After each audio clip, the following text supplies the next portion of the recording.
What is up, everyone? In this video, I'm going to show you how I use sync pool to release some pressure from the garbage collector and of course to decrease the amount of allocations and the performance boost we're going to get from that. Before we're going to jump into that, if you're not subscribed yet to the channel, consider subscribing, give me a thumbs up and leave some questions in the comments so we can boost these videos to more people. And of course, jump into my Discord community. All the links are, of course, in the description. And of course, for the people that are willing to level up as a Golang engineer, I completely reworked my website, the fulltime.godev program, which will basically turns you into a Golang master that can be professionally active in the industry. Everything is up and running. Check the website. Let me know what you think about that. And I'm looking forward to see you. Look at this guy in the program as a student, right? Okay, so object pooling. So for the people that don't know, I am basically on live stream revamping my old framework, my old web framework from 8 years ago. The reason why, check out the streams, it's basically, I think there are a lot of frameworks in Golang, there are a lot of minor ones and a lot of big ones, but it's just, I don't think they are evolving and innovating in a good way. It's still too much opinionated. I think we need to have a very fresh new framework that can compete with all these others so people can create beautiful web applications, maybe full stack applications in Golang. Why? Because I have multiple companies myself and I want to use something very simple where I can quickly, easily make these applications online and get some traction from customers. Very important thing that a lot of people do not understand. But hey, it doesn't matter. So basically, in a web framework, what we are doing is the most important thing we are doing is receiving requests, right? And what launch, which is the name of the framework, the new name of the framework, is going to do is basically in make HTTP handler here. What is going to happen is each time somebody is going to visit your website, get request, post request, it doesn't really matter. We're going to wrap your handler and going to do some stuff with it, right? The most important thing we do is we are going to create a context. Right? Why do we need to create a context? It's the context of the request. It's just a helper structure that will hold the request, the response, the status code, and all these beautiful tooling on top of that. So if we check out a request, right, there are two very important semantics of a request. It's basically, they come in very fast, right? If you have a lot of load on your server, you're going to have a lot of requests, right? But they're also very short-lived. That basically means that somebody's going to visit it, and in the blink of an eye, 100 milliseconds-ish, right? You're going to basically return your request, and it's all over, right? So it's a very short-lived function. But this context here that we are making is basically a pointer, right? So we are allocating memory. But this memory is very short-lived. You know what I mean? It's like you create it and you need to release it. That basically means you're going to put a lot of pressure on the Golang garbage collector. How can we fix that? Well, we can fix that by using a pool of objects, and in this case, a pool of contexts, because if you have a lot of context that needs to be created, but they're also very short-lived, that basically means we can reuse some of these already allocated contexts and just reuse them for a new request. Of course, we need to make sure that we don't have, that we clean up, that we reset the context actually, right?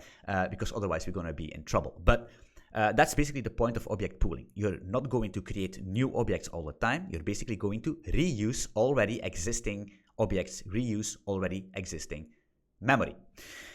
So let's implement this real quick so you can maybe utilize this for your own applications here. So we have this benchmark some request, right? It's just benchmarking a simple get request with a no operation handler. And if we run this benchmark, we're going to see we have 9 allocations per operation because we do a lot of stuff, right? We injecting a lot of these plugins in my framework. It's being called plugins to make your life much easier. But that doesn't matter, right? We have this 784 bytes operations, and then each operation takes in this 484 nanoseconds per operation. What the hell's going on? So that's that. Just take that as the first benchmark, right? So how can we do that, right? So a couple things we need to do is we need to create a sync pool, right?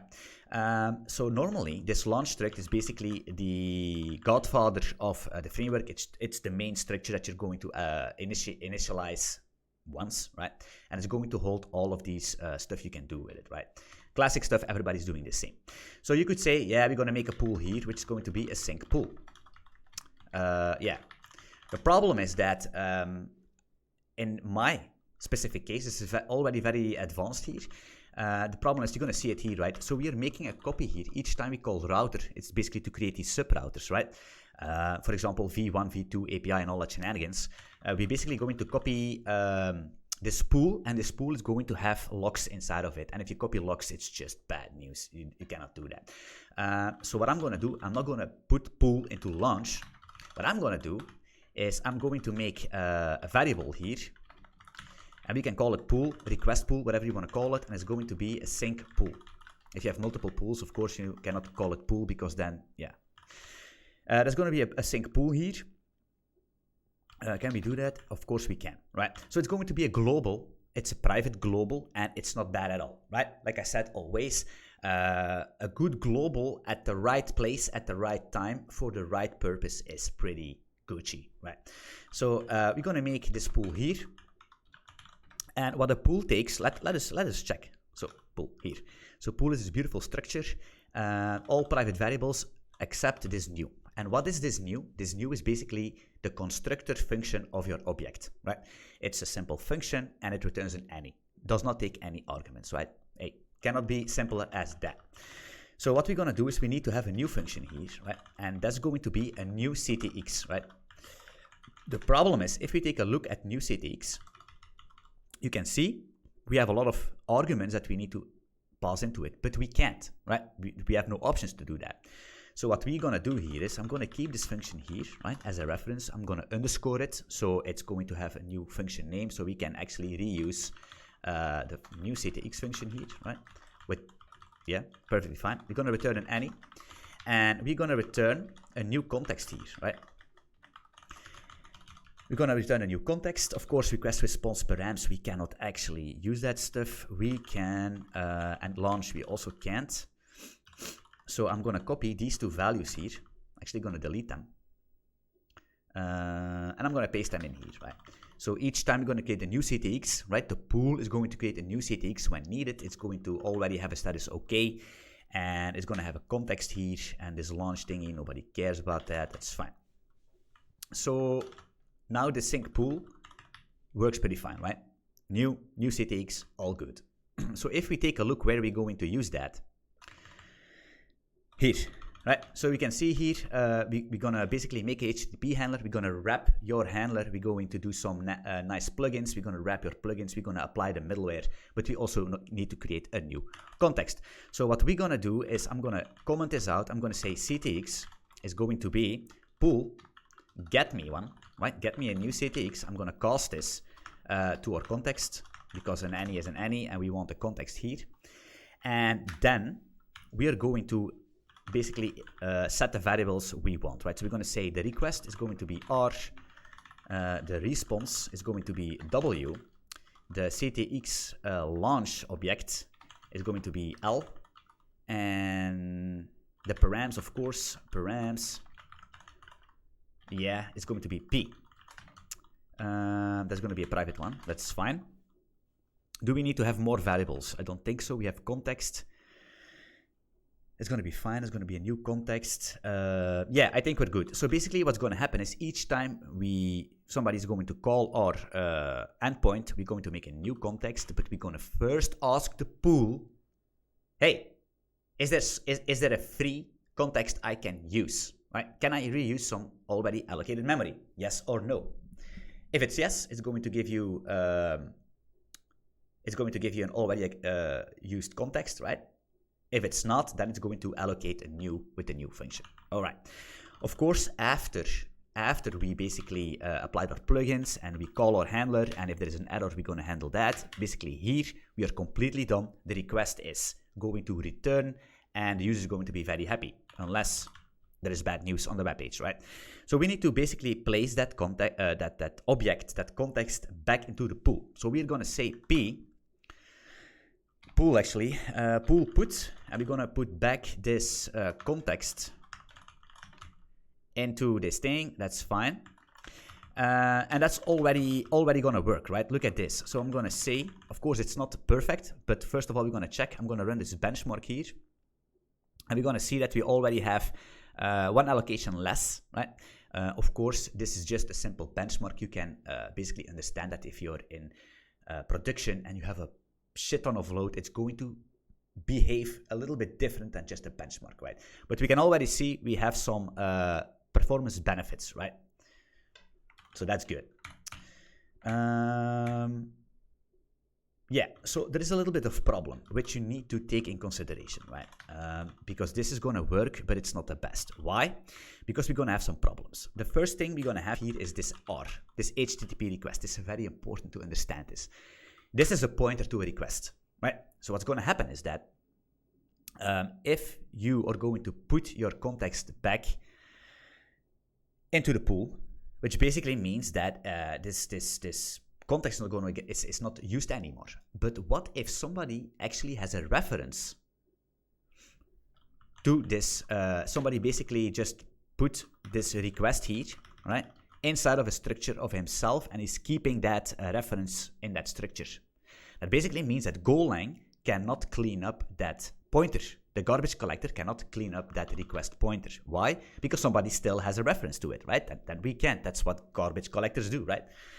So what we need to do is basically reset our context, right? So we want to make sure that if we're going to put our object back into the pool, it's going to have no reference from pointers anymore. So it's going to be cleaned up. Of course, the people that are that stupid to basically hold a pointer to a request into one of their structures, because they don't understand that it's a short-lived object, and that, yeah, it's bad news. That's their problem, right? That's not our problem. You cannot do stupid things, right?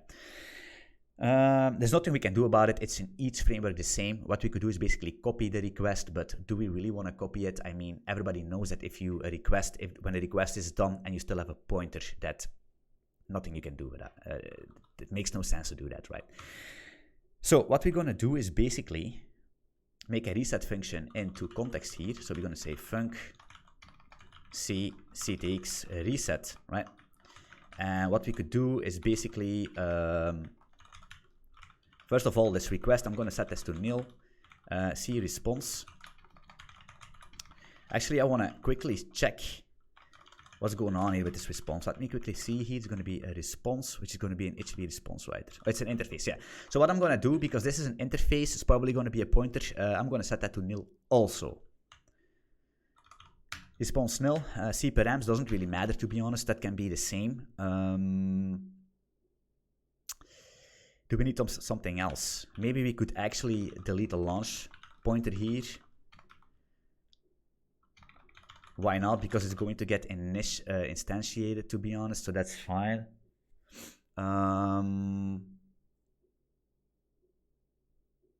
Do we set the launch thingy? I think we do, so that's fine. If we set the launch in, then we can actually basically just put it to null. The status can be the same, and I think all the rest can be the same. Yeah, I think one more thing we need to do, guys, here is make sure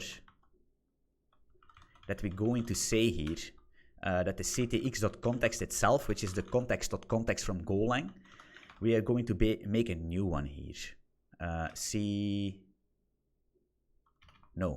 ctx, no, what I'm doing, context.background, right? I think that's it. So now we're cool. And what we need to do before we're going to put this object back into the pool, we are going to say ctx.reset.